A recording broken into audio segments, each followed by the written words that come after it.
صلی علی رسوله الکریم اما بعد فاعوذ باللہ من الشیطان الرجیم بسم اللہ الرحمن الرحیم انما یرید اللہ لیذهب عنکم الرجس اہل البیت ویطہرکم تطہیرا قال النبی صلی اللہ علیہ وسلم الحسن والحسین سید شباب اہل الجنہ۔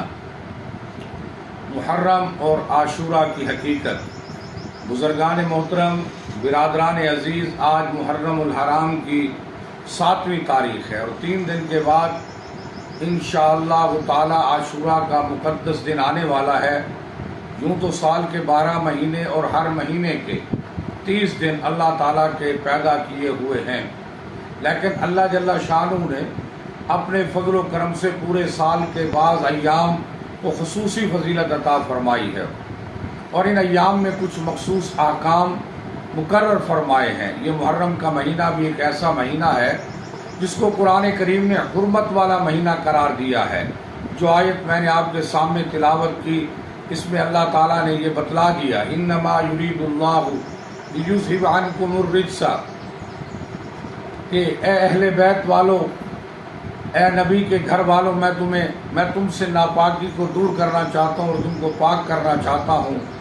یہ 4 مہینے حرمت والے ہیں، ان میں سے ایک محرم الحرام کا مہینہ ہے۔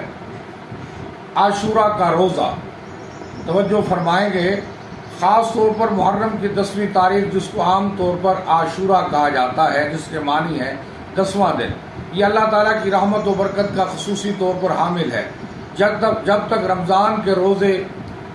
رمضان کے روزے فرض نہیں ہوئے تھے، اس وقت عاشورہ کا روزہ رکھنا مسلمانوں پر فرض قرار دیا گیا تھا۔ بعد میں جب رمضان کے روزے فرض ہو گئے تو اس وقت عاشورہ کے روزے کی فرضیت منسوخ ہو گئی، لیکن حضور اقدس صلی اللہ علیہ وسلم نے عاشورہ کے دن روزہ رکھنے کو سنت اور مستحب قرار دیا۔ ایک حدیث میں حضور اقدس صلی اللہ علیہ وسلم نے ارشاد فرمایا کہ مجھے اللہ جل شانہ کی رحمت سے امید ہے کہ جو شخص عاشورہ کے دن روزہ رکھے گا تو اس کے پچھلے 1 سال کے گناہوں کا کفارہ ہو جائے گا۔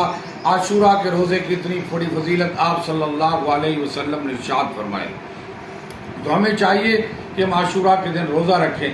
عاشورہ کے دن 10 محرم کو روزہ رکھنے کی اتنی بڑی فضیلت ہے کہ 1 سال کے گناہوں کا کفارہ ہو جائے گا۔ یوم عاشورہ ایک مقدس دن ہے۔ بعض لوگ یہ سمجھتے ہیں کہ عاشورہ کے دن کی فضیلت کی وجہ کہ اس دن میں نبی اکرم صلی اللہ علیہ وسلم کے مقدس نواسے حضرت امام حسین رضی اللہ عنہ کی شہادت کا واقعہ پیش آیا۔ اس شہادت کے پیش آنے کی وجہ سے عاشورہ کا دن مقدس اور حرمت والا بن گیا، یہ بات صحیح نہیں ہے۔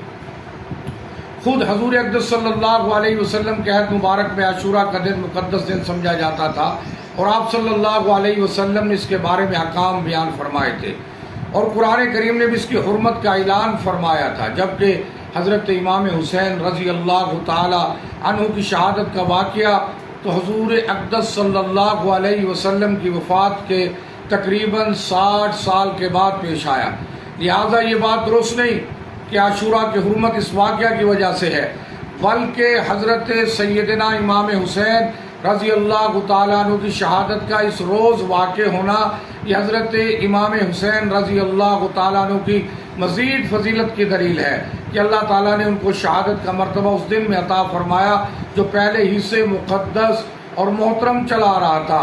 بہرحال یہ عاشورہ کا دن ایک مقدس دن ہے، اب اس کی فضیلت پہلے سے ثابت ہے، اور پھر سیدنا امام حسین رضی اللہ تعالیٰ عنہ نے کربلا کے ریگزاروں میں دین اسلام کے لیے، حریت و آزادی کے لیے اور وقت کے جابر ظالم بادشاہ کے سامنے کلمہ حق کہا، اپنے نبی علیہ السلام کی تعلیمات کو زندہ کیا، اپنی جان دے دی، آل اولاد کو قربان کر دیا، لیکن دین اسلام کے جھنڈے کو بلند رکھا۔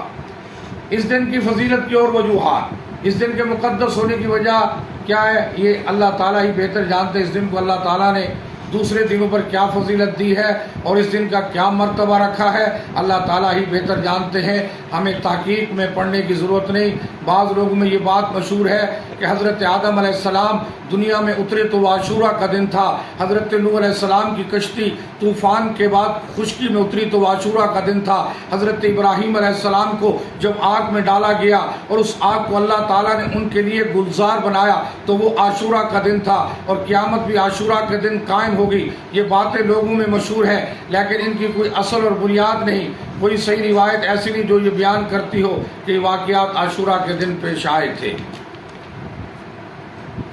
اس روز سنت والے کام کرے۔ کیا کام کرے جی؟ اور حضرت موسیٰ علیہ السلام کو فرعون سے نجات ملی۔ صرف ایک روایت میں ہے کہ حضرت موسیٰ علیہ السلام کا مقابلہ فرعون سے ہوا اور پھر حضرت موسیٰ علیہ السلام دریا کے کنارے پر پہنچ گئے اور پیچھے سے فرعون کا لشکر آیا تو اللہ تعالیٰ نے اس وقت حضرت موسیٰ علیہ السلام کو حکم دیا کہ اپنی لاٹھی دریا کے پانی پر مارے۔ اس کے نتیجے میں دریا میں 12 راستے بن گئے اور ان راستوں کے ذریعے حضرت موسیٰ علیہ السلام کا لشکر دریا کے پار چلا گیا، اور جب فرعون دریا کے پاس پہنچا اس نے دریا میں خشک راستے دیکھے تو وہ بھی دریا کے اندر چلا گیا، لیکن جب فرعون کا پورا لشکر دریا کے بیچ میں پہنچا تو وہ پانی مل گیا اور فرعون اور اس کا پورا لشکر غرق ہو گیا۔ یہ واقعہ عاشورہ کے دن پیش آیا۔ اس کے بارے میں ایک روایت موجود ہے جو نسبتاً بہتر روایت ہے، لیکن اس کے علاوہ جو دوسرے واقعات ہیں ان کے عاشورہ کے دن میں ہونے پر کوئی اصل اور بنیاد نہیں۔ اس روز سنت والے کام کرے۔ البتہ اتنی بات ضرور ہے اللہ تعالیٰ نے اس دن کو اپنی رحمت اور برکت کے نزول کے لیے منتخب کر لیا۔ اس کا تقدس یہ ہے کہ اس دن اس کام میں استعمال کیا جائے جو کام نبی کریم صلی اللہ علیہ وسلم کی سنت سے ثابت ہو۔ سنت کے طور پر اس دن کے لیے صرف ایک حکم دیا گیا کہ اس دن روزہ رکھا جائے۔ چنانچہ ایک حدیث میں حضور اقدس صلی اللہ علیہ وسلم نے فرمایا کہ اس دن میں روزہ رکھنا گزشتہ 1 سال کے گناہوں کا کفارہ ہو جائے گا۔ بس یہ ایک حکم سنت ہے، اس کی کوشش کرنی چاہیے کہ اللہ تعالیٰ اس کی توفیق عطا فرمائے۔ یہودیوں کی مشابہت سے بچے۔ اس میں ایک مسئلہ اور بھی ہے، وہ یہ کہ حضور اقدس صلی اللہ علیہ وسلم کی حیات طیبہ میں جب بھی عاشورہ کا دن آتا ہے تو آپ صلی اللہ علیہ وسلم روزہ رکھتے، لیکن وفات سے پہلے جو عاشورہ کا دن آیا تو آپ صلی اللہ علیہ وسلم نے عاشورہ کا روزہ رکھا اور ساتھ میں یہ ارشاد فرمایا کہ 10 محرم کو ہم مسلمان بھی روزہ رکھتے ہیں اور یہودی بھی روزہ رکھتے ہیں۔ اور یہودیوں کے روزہ رکھنے کی وجہ وہی تھی کہ اس دن میں چونکہ بنی اسرائیل کو اللہ تعالیٰ نے حضرت موسیٰ علیہ السلام کے ذریعے فرعون سے نجات دی تھی، اس کے شکرانے کے طور پر یہودی اس دن روزہ رکھتے تھے۔ بہرحال حضور اقدس صلی اللہ علیہ وسلم نے ارشاد فرمایا کہ ہم بھی اس دن روزہ رکھتے ہیں اور یہودی بھی اس دن روزہ رکھتے ہیں، جس کی وجہ سے ان کے ساتھ ہلکی سی مشابہت پیدا ہو جاتی ہے۔ اس لیے اگر میں آئندہ سال زندہ رہا تو صرف عاشورہ کا روزہ نہیں رکھوں گا بلکہ اس کے ساتھ ایک اور روزہ ملاؤں گا، 9 محرم یا 11 محرم کا روزہ بھی رکھوں گا تاکہ یہودیوں کے ساتھ مشابہت ختم ہو جائے۔ تو ہمیں چاہیے 9-10 کا روزہ رکھیں یا 10 محرم کا۔ تو اس دن ہم غلط رسوم و رواج سے بھی بچیں۔ قبرستان میں جانا اس دن کوئی سنت نہیں، نہ اہل بیت میں سے نہ اصحاب پیغمبر میں سے کوئی اس دن قبرستان گیا۔ نبی اکرم صلی اللہ علیہ وسلم کا سنت طریقہ یہ ہے کہ جمعۃ المبارک کے دن ہم قبرستان جائیں، اپنی آل اولاد کو ساتھ لے کر جو ان کو بتائیں یہ تیرے دادا کی قبر ہے، یہ تیری دادی کی، تاکہ ان کو بھی قبرستان جانے کا شوق ہو۔ یہ جو ہم زندہ، یہ زندوں کا جہان ہے اور قبرستان مردوں کا جہان ہے، اس میں بھی جانا چاہیے، اپنے مردوں کے لیے صالح ثواب کرنا چاہیے، سنت عمل ہے۔ لیکن دوسروں کی مشابہت، دوسروں کو دیکھتے ہوئے ہمیں ان دنوں میں قبرستان میں نہیں جانا چاہیے۔